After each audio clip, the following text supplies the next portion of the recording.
Hyati dan Aditi menunggu Sati untuk kembali. Hyati bertanya-tanya di mana Sati karena dia tahu bahwa Prajapati harus pergi. Ketika Aditi menunjukkan bahwa Sati telah tiba bersama dengan para ragini. Sati masih terlihat tersesat dan melamun saat Hayati dan Aditi menanyakan tentang bagaimana dia bertemu dengan para ragini dan di mana panci air yang seharusnya dia dapatkan.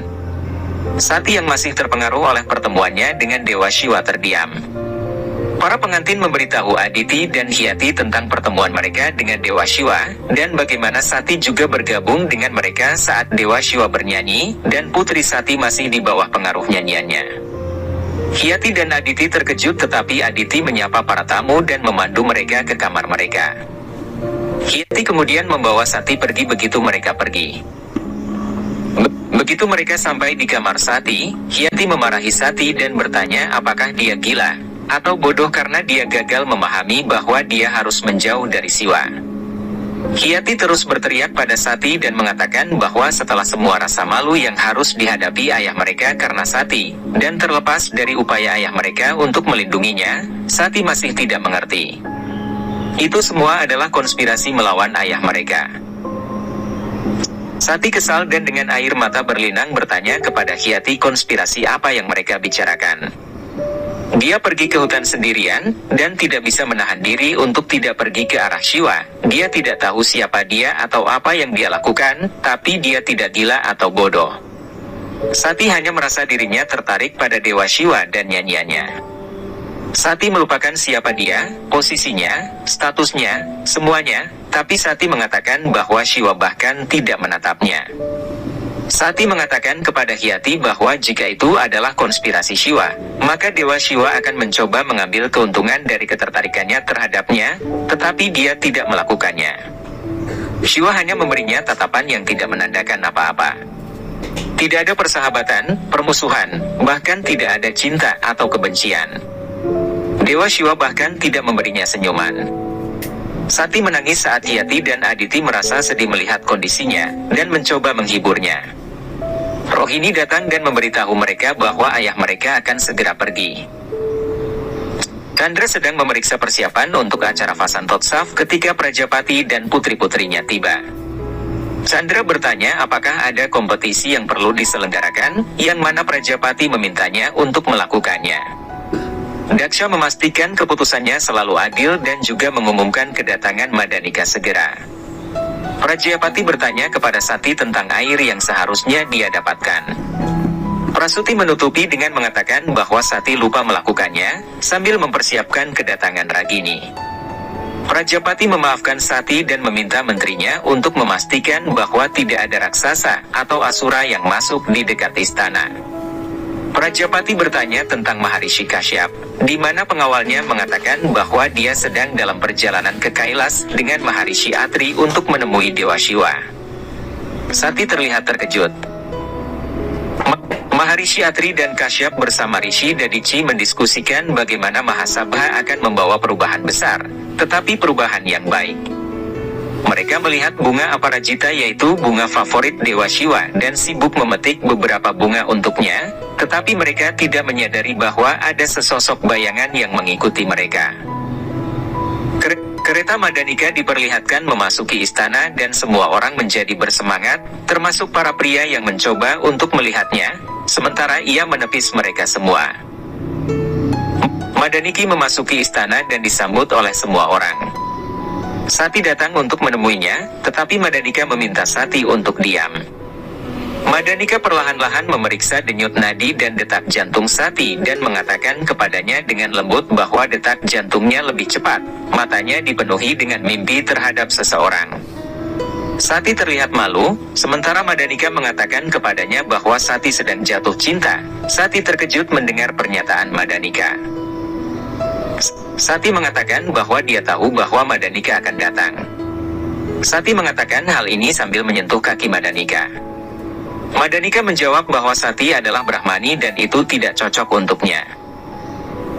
Sati menunjukkan penghargaan dan rasa terima kasihnya kepada Madanika karena dialah yang mengajarinya menari dan bernyanyi. Sati berkata, kamu adalah guruku dan seorang guru berada di atas segalanya. Madanika berkata pernikahan hanyalah sebuah ikatan, tidak akan pernah bisa mengikat Madanika. Jika pernikahan berarti mendapatkan seorang putri sepertimu, aku akan selalu siap untuk menikah untuk semua kelahiranku. Ketika Sati akan pergi, Madanika menghentikan gurauannya dan menanyakan tentang Sati yang jatuh cinta kepada siapa, yang membuat Sati berdebar-debar. Di Kailas, Rishi Dadici, Rishi Atri dan Rishi Kashyap akhirnya sampai di tempat Mahadewa di Kailas. Ganda dan Praita seperti biasa memata-matai dan meragukan apakah Nandi yang bertanggung jawab atas kedatangan mereka di Kailas. Nandi memasuki tempat itu dan menunjukkan rasa hormatnya kepada mereka, pasti ada kabar baik yang dia tegaskan. Rishi Dadici berkata memang ada kabar baik. Nandi memintanya untuk mengatakan lebih lanjut. Rishi Dadici mengatakan ada sebuah undangan untuk Mahadewa. Nandi berkata tapi Mahadewa tidak pernah pergi kemanapun dia diundang. Maharishi Atri berkata ya, kita semua tahu itu, tapi kita semua ingin Mahadewa menerima undangan kali ini, karena itu dari tempat Prajapati Daksha. Nandi terkejut mendengar hal ini. Rishi Kashyap menginformasikan bahwa Prajapati Daksha telah mengorganisir Mahasabha dan dia ingin Mahadewa menjadi bagian dari itu. Nandi sangat tertarik dengan semua hal ini dan bertanya-tanya, apakah Prajapati sedang melakukan gencatan senjata terhadap Mahadewa, dan ia mendapatkan jawabannya hanya dengan anggukan dari Rishi Atri. Rishi Dadici mengatakan kepada Nandi bahwa mereka ingin bertemu langsung dengan Mahadewa. Nandi menuruti perintah tersebut dengan tulus dan memberitahukannya kepada Mahadewa. Di istana, semua persiapan untuk perayaan Vasantotsav dan Mahasabha sedang berlangsung dengan lancar. Prasuti melihat Revati yang sedang duduk kesal dan kemudian dia mencoba untuk meringankan suasana hati putrinya, tetapi Revati tidak pernah bergeming dan terus mengeluh tentang ketidakadilan Dewa Chandra. Madanika datang dan berkata pria itu memang egois. Pria seperti mereka perlu dirayu, sedikit air mata, sedikit drama, sedikit kebohongan dan sedikit sentuhan. Mandanika memulai pengalaman sebagai guru cinta dan berbicara tentang bagaimana cara merayu pria dan sebagainya. Baik Revati dan Sati mulai tersipu malu mendengarkan pembicaraan Mandanika. Prasuti memintanya untuk menghentikan kemampuan merayunya untuk sementara waktu sehingga ia dapat menyambutnya dengan baik. Mandanika berkata sudah lama kita tidak melihat kesegaran di perayaan Vasantotsav, bukan begitu Sati? Mari kita isi warna-warni cinta di Vasantotsav ini, kata Mandanika sambil menunjuk secara tidak langsung ke arah Sati yang melamun. Prasuti terkejut dengan hal ini dan dia bertanya bagaimana itu mungkin, siapa yang sedang jatuh cinta? Mandanika mengatakan bahwa itu mungkin dan secara tidak langsung mengejek Sati tentang warna cintanya. Malam tiba, Sati mulai mengingat kata-kata Hyati sambil menatap Kailas melalui jendelanya.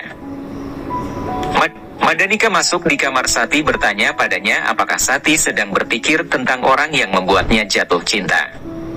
Sati menyangkal bahwa tidak ada seorang pun seperti yang dimaksud Mandanika, tetapi Mandanika tetap bersikeras untuk membicarakannya, dan bahwa dia terus meyakinkan Sati, dia serius bahwa Sati sedang benar-benar jatuh cinta. Sekali lagi Sati menyangkalnya, dan mengatakan bahwa cinta yang dia bicarakan tidak ada dalam pikirannya dan dia juga tidak tahu definisinya. Mandanika kembali memulai pembicaraannya sebagai guru cinta. Mandanika berkata cinta dan hati itu akan tahu kapan cinta datang dan mulai melakukan hal-hal konyol. Sati memintanya untuk langsung menjelaskan menuju ke intinya. Mandanika meminta Sati untuk menutup matanya dan bertanya kepadanya siapa yang dia lihat. Tanpa disadari, dalam pikiran Sati itu adalah Mahadewa dalam bentuknya yang paling murni dengan Veena di saat bernyanyi di hutan pagi hari tadi. Dewa Shiva bermain dan bernyanyi dengan kemampuan terbaiknya, memukau semua orang dengan suaranya yang menawan. Tetapi sekali lagi Sati menyangkal bahwa dia tidak mencintai siapapun dan meninggalkan Mandanika yang tersenyum di kamarnya. Rishi Dadici mengambil berkah dari Mahadewa dengan mempersembahkan bunga-bunga. Air mata jatuh di kaki Mahadewa. Mahadewa mengangkat Rishi dan menanyai dia tentang hal yang sama. Rishi Dadici mengatakan sudah lama sekali sejak dia bertemu Mahadewa, wajar jika dia menjadi emosional. Kesedihan serta kesepian yang akan menaklukkanku setelah pertemuan ini hingga pertemuan berikutnya membuatku bosan dari sekarang. Mahadewa menjawab bahwa cinta dan pengabdian telah berubah menjadi sebuah ikatan baginya. Mahadewa menanyakan alasan mengapa 3 Saptarishi bersama-sama mendatanginya di Kailas. Rishi Kashyap memberitahunya tentang undangan yang dikirimkan oleh Prajapati Daksha. Rishi Dadici mengatakan bahwa ini adalah pertama kalinya Daksha berpikir untuk berkoalisi, di mana guru bangsa Asura yaitu Syukracarya dan dewa-dewa juga diundang. Mahadewa mengatakan kalian membicarakan tentang Mahasabha di mana pembicaraan akan diadakan, keputusan dibuat, aturan dibuat dan aturan-aturan itu akan menjadi dasar favoritisme yang karenanya ada perang antara para dewa dan Asura. Karena peperangan ini, alamlah yang mengalami kerusakan dalam skala besar. Bumi, hewan-hewan dan tumbuhan yang tak terhitung berapa banyak mereka terluka dan sekali lagi Mahasabha diadakan sekarang dalam rangka dan tujuan perdamaian. Mahadewa melanjutkan, jika bukan karena sikap pilih kasih ini, tidak akan ada pertanyaan tentang koalisi. Mahadewa berkata tidak ada tempat untuk cara keadilan seperti itu di mana pada awalnya mereka menyiksa dan kemudian mereka menemukan solusi atau obat untuk hal itu. Rishi Kashyap membujuk Mahadewa untuk datang untuk menunjukkan kepada orang-orang bahwa awal dari aliansi yang terutama untuk perdamaian dan kebersamaan ini akan membuahkan hasil. Dewa Shiva mengatakan seseorang tidak membutuhkan pencarian Mahamandal untuk menjaga perdamaian dan kebersamaan. Jika ada orang yang disebut sebagai Mahamandal, maka itu adalah ego, keegoisan, kesombongan dan ketidaktahuan seseorang dan mereka harus disortir dan dikendalikan. Rishi Dadici mengatakan seandainya hal itu mungkin terjadi, dan semua orang berpikiran seperti Anda, maka semua orang akan menjadi Mahadewa. Rishi Dadici mengatakan baiklah, bukan karena alasan ini, tetapi karena kehadiranmu sangat penting bagi kita semua. Rishi Dadici terus memohon. Dia melanjutkan bahwa mereka telah memberitahu Prajapati bahwa Mahadewa akan menghadiri Mahasabha, setidaknya demi kepentingan diriku sebagai muridmu, Anda sebagai Mahadewa harus hadir. Mereka menunggu jawaban dari Mahadewa sekarang. Mahadewa menyetujui undangan tersebut namun dengan satu syarat. Mahadewa menerima undangan dari Prajapati namun memberikan syarat kepada Maharishi Atri, Dadici dan Kashyap, bahwa mereka tidak akan menyalahkan diri mereka sendiri atas segala konsekuensi yang muncul dari kehadirannya dalam pertemuan tersebut.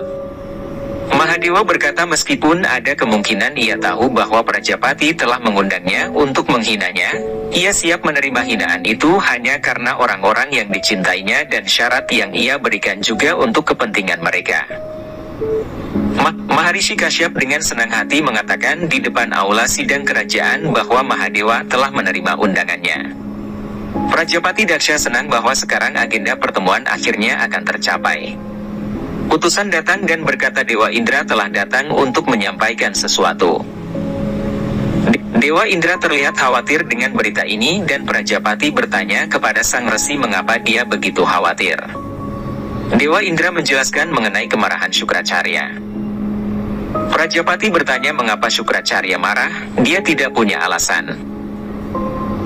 Indra mengatakan kepada mereka bahwa Asura adalah makhluk yang tidak bisa tenang dan masuknya Mahadewa ke dalam pertemuan Mahasabha telah membuat mereka lebih tidak aman dan sekarang mereka ingin memulai pertarungan dan peperangan lebih cepat.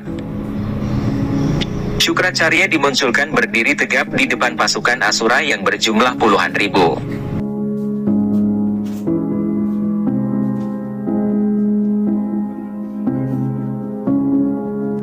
Syukracarya terlihat jelas sangat marah pada para dewa. Syukracarya menghasut para asura dan raksasa untuk bersuara tentang hak-hak mereka dan keberadaan mereka. Syukracarya mengatakan hari ini adalah hari di mana Prajapati telah mengorganisir sebuah pertemuan untuk membantu Dewa Indra dan itu akan berarti akhir dari para asura.